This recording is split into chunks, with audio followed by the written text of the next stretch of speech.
श्री राम जय राम, श्री राम जय राम, श्री राम जय राम, श्री राम जय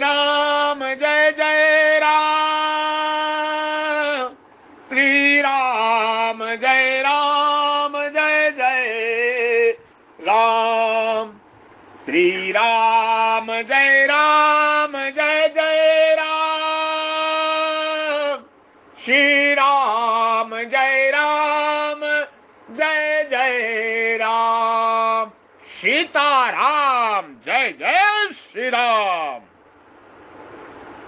मैं आपकी शरण में हूं प्रभु, मैं आपका ही हूं। मैं केवल भगवान का हूं और केवल भगवान ही मेरे हैं। मैं शरीर नहीं आत्मा हूं, मैं शरीर नहीं आत्मा हूं, प्रभु का अंश हूं, प्रभु का अंश हूं। मैं आपकी शरण में हूं प्रभु, मैं आपका ही हूं। मैं केवल भगवान का हूं और केवल भगवान ही मेरे हैं। जय श्री राम। वसुदेव सुतम देवम कंस चाडूरमर्दनम देवकी परमानंदनम कृष्णम वंदे जगद्गुरु।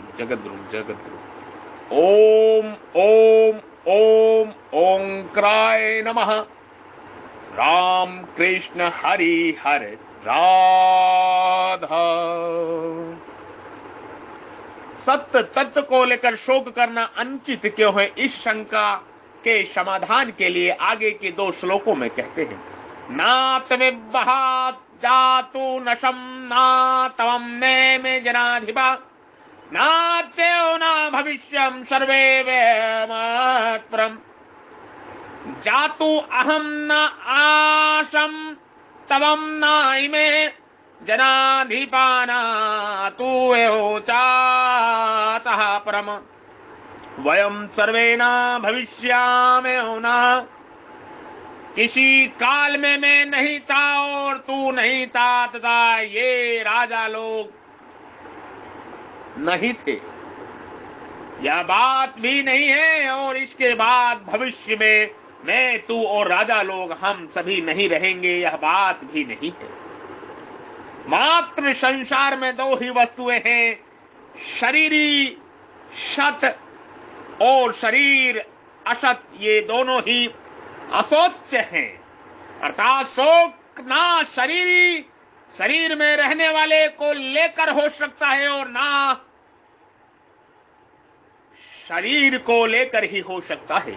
कारण कि शरीरी का कभी अभाव होता ही नहीं और शरीर कभी रह सकता ही नहीं। इस दोनों के लिए पूर्व श्लोक में जो असोच्यान पद आया है, इसकी व्याख्या अब शरीरी की नित्यता और शरीर की अनित्यता के रूप में करते हैं। जय जय श्री राम। नातवेभ्यहम जतु जनाधिपा। लोगों की दृष्टि से मैंने अब तक अवतार नहीं लिया था। जब तक अवतार नहीं लिया था तब तक मैं इस रूप से, कृष्ण रूप से सबके सामने प्रकट नहीं था। और तेरा जब तक जन्म नहीं हुआ था तब तक तू भी इस रूप से, अर्जुन रूप से सबके सामने प्रकट नहीं था। तथा इन राजाओं का भी जब तक जन्म नहीं हुआ था तब तक ये भी इस रूप से, राजा रूप में सबके सामने प्रकट नहीं थे। परंतु मैं, तू और ये राजा लोग इस रूप से प्रकट ना होने पर भी पहले नहीं थे, ऐसी बात नहीं है। यहां मैं, तू और ये राजा लोग पहले थे, ऐसा कहने से भी ही काम चल सकता था। पर ऐसा ना कहकर मैं तू और ये राजा लोग पहले नहीं थे, ऐसी बात नहीं, ऐसा कहा गया है। इसका कारण यह है कि पहले नहीं थे, ऐसे बात नहीं, ऐसा कहने से पहले हम सब जरूर थे, यह बात दृढ़ हो जाती है। तात्पर्य हुआ कि नित्य तत्व सदा ही नित्य है, इसका कभी अभाव था ही नहीं। जातु कहने का तात्पर्य है कि भूत, भविष्य और वर्तमान में तथा किसी भी देश, परिस्थिति, अवस्था, घटना, वस्तु आदि में नित्य तत्व का किंच मात्र भी अभाव नहीं हो सकता। यहां अहम पद देकर भगवान ने एक विलक्षण बात कही है। आगे के चौथे अध्याय के 5वें श्लोक में भगवान ने अर्जुन से कहा है कि मेरे और तेरे बहुत से जन्म हुए हैं, पर उनको मैं जानता हूं, तू नहीं जानता। इस प्रकार भगवान ने अपना ईश्वरपना प्रकट करके जीवों से अपने को अलग बताया है, परंतु यहाँ भगवान जीवों के साथ अपनी एकता बता रहे हैं। इसका तात्पर्य है कि वहां चौथे अध्याय के 5वें श्लोक में भगवान का आशय अपनी महत्ता विशेषता प्रकट करने में है, और यहाँ भगवान का आस तात्विक दृष्टि से नित्य तत्व को जानने में है। नाच्येव महापरम, भविष्य में शरीरों को ये अवस्थाएं नहीं रहेंगी और एक दिन ये शरीर भी नहीं रहेंगे, परंतु ऐसी अवस्था में भी हम सब नहीं रहेंगे, यह बात नहीं है। अर्थात हम सब जरूर रहेंगे, कारण कि नित्य तत्व का कभी अभाव था नहीं और होगा भी नहीं। मैं, तू और राजा लोग, हम सभी पहले नहीं थे, यह बात भी नहीं है, और आगे नहीं रहेंगे, यह बात भी नहीं है। इस प्रकार भूत और भविष्य की बातें तो भगवान ने कह दी, पर वर्तमान की बात भगवान ने नहीं कही। इसका कारण यह है कि शरीरों को दृष्टि से तो हम सब वर्तमान में प्रत्यक्ष ही है, इसमें कोई संदेह नहीं, इसलिए हम अब अभी नहीं है, यह बात नहीं है, ऐसा कहने की जरूरत नहीं है। अगर तात्विक दृष्टि से देखा जाए तो हम सभी वर्तमान में हैं और ये शरीर प्रतिक्षण बदल रहे हैं। इस तरह शरीर से अलगाव का अनुभव हमें वर्तमान में ही कर लेना चाहिए। इस तरह शरीर से अलगाव का अनुभव हमें वर्तमान में ही कर लेना चाहिए।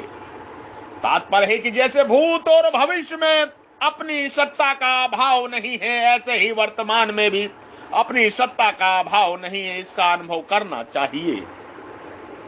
जैसे प्रत्येक प्राणी को नींद आने से पहले भी यह अनुभव रहता है कि अभी हम हैं, और नींद खुलने पर भी यह अनुभव रहता है कि अभी हम हैं, तो नींद की अवस्था में भी हम वैसे के वैसे ही थे। केवल ब्रह्मा जानने की सामग्री का अभाव था, हमारा अभाव नहीं था। ऐसे ही मैं, तू और राजा लोग, हम सबके शरीर पहले भी नहीं थे और बाद में भी नहीं रहेंगे, तथा अभी भी शरीर प्रतिक्षण नाश की ओर जा रहे हैं, परंतु हमारी सत्ता पहले भी थी, पीछे भी रहेगी और अभी भी वैसी की वैसी ही है। हमारी सत्ता कालातीत तत्व है, क्योंकि हम उस काल के भी ज्ञाता हैं, अर्थात भूत भविष्य और वर्तमान, ये तीनों काल हमारे जानने में आते हैं। उस कालातीत तत्व को समझने के लिए ही भगवान ने यह श्लोक कहा है। मैं, तू और राजा लोग पहले नहीं थे, यह बात नहीं, और आगे नहीं रहेंगे, यह बात भी नहीं। ऐसा कहने का तात्पर्य है कि जब ये शरीर नहीं थे तब भी हम सब थे, और जब ये शरीर नहीं रहेंगे तब भी हम रहेंगे, अर्थात ये सब शरीर तो है नाशवान और हम सब है अविनाशी, हम सब है अविनाशी। ये शरीर पहले नहीं थे और आगे नहीं रहेंगे, इससे शरीर को अनित्या सिद्ध हुई, और हम सब पहले थे और आगे रहेंगे, इससे सबके स्वरूप की नित्यता सिद्ध हुई। इन दो बातों से एक सिद्धांत सिद्ध होता है कि जो आदि और अंत में रहता है वह मध्य में भी रहता है, तथा जो आदि और अंत में नहीं रहता वह मध्य में भी नहीं रहता। जो आदि और अंत में रहता है वह मध्य में कैसे नहीं रहता, क्योंकि वह तो हमें दिखता है। इसका उत्तर यह है कि जिस दृष्टि से, अर्थात जिन मन बुद्धि और इंद्रियों से दृश्य का अनुभव हो रहा है, उन मन बुद्धि इंद्रियों सहित वह दृश्य प्रतिक्षण बदल रहा है। वे एक क्षण भी स्थायी नहीं है। ऐसा होने पर भी जब स्वयं दृश्य के साथ तदत्त कर लेता है, तब वह दृष्टा अर्थात देखने वाला बन जाता है। जब देखने के साधन मन बुद्धि इंद्रिया और दृश्य मन बुद्धि इंद्रिया विषय ये सभी एक क्षण भी स्थायी नहीं है, तो देखने वाला स्थायी कैसे सिद्ध होगा? तात्पर्य है कि देखने वाले की संज्ञा तो दृश्य और दर्शन के संबंध से ही, दृश्य और दर्शन से संबंध ना हो तो देखने वाले की कोई संज्ञा नहीं होती, प्रत्युत उसका आधार रूप तो नित्य तत्व वही रह जाता है। उस नित्य तत्व को हम सबकी उत्पत्ति स्थिति और प्रलय का आधार और संपूर्ण प्रतियोग का प्रकाशक कह सकते हैं, परंतु ये आधार और प्रकाशक नाम भी अधेय और प्रकाश के संबंध में ही है। अधेय और प्रकाश के ना रहने पर भी उसकी सत्ता ज्यों की त्यों ही है। उस सत्य तत्व की तरफ जिसकी दृष्टि है उसको शोक कैसे हो सकता है, अर्थात नहीं हो सकता। इसी दृष्टि से मैं तू और राजा लोग स्वरूप से असोच्य हैं। इस श्लोक में परमात्मा और जीवात्मा के सदर्म का वर्णन है। भगवान कहते हैं कि मैं कृष्ण रूप से, तू अर्जुन रूप से तथा सब राजा लोग राजा रूप से पहले भी नहीं थे और आगे भी नहीं रहेंगे, पर सत्ता रूप से हम सब पहले भी थे और आगे भी रहेंगे। तात्पर्य है कि तू तथा राजा लोग ये तीनों शरीर को लेकर तो अलग अलग है, पर सत्ता को लेकर एक ही है। शरीर तो पहले भी नहीं थे और बाद में भी नहीं रहेंगे, पर स्वरूप स्वयं की सत्ता पहले भी थी, बाद में भी रहेगी, वर्तमान में है ही। जब ये शरीर नहीं थे तब भी सत्ता थी, और जब ये शरीर नहीं रहेंगे तब भी सत्ता रहेगी। एक सत्ता के सिवाय कुछ नहीं है, एक सत्ता के सिवाय कुछ नहीं है, एक सत्ता के सिवाय कुछ नहीं है।